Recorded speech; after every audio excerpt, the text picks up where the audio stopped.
بسم اللہ الرحمن الرحیم۔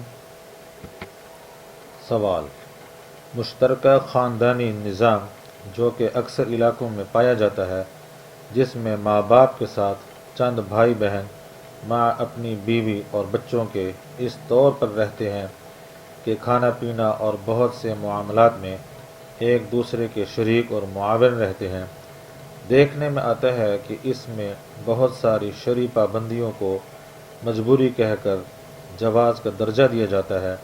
مثلا اکثر یہ نظام اسلامی پردہ سے بالکل خالی ہوتا ہے، اور دیکھنے میں یہ بھی آتا ہے کہ اس ماحول میں دیگر اخلاقی بیماریاں شدت اختیار کر جاتی ہیں۔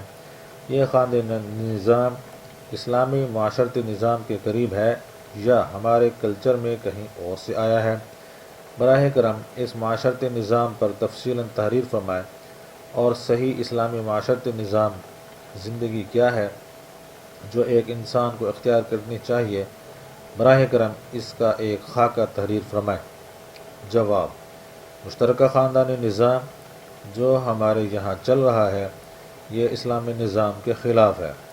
کئی بھائی ایک ساتھ رہتے ہیں اور ان کی بیویاں بھی ساتھ رہتی ہیں، اور ایک بھائی کی بیوی کا دوسرے بھائی سے پردہ نہیں رہتا، خاص کر دیور سے پردہ بالکل نہیں ہوتا۔ جب لڑکا بالغ ہو جائے اور اس کی شادی کر دی جائے تو اس کے رہنے سہنے کا نظام علیحدہ کر دینا چاہیے۔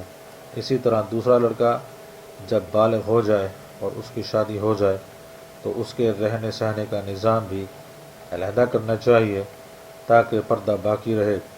ہمارا موجودہ معاشرہ نظام اسلامی نقطہ نظر سے صحیح نہیں ہے، اس کو بدلنے کی ضرورت ہے۔ واللہ اعلم بالصواب۔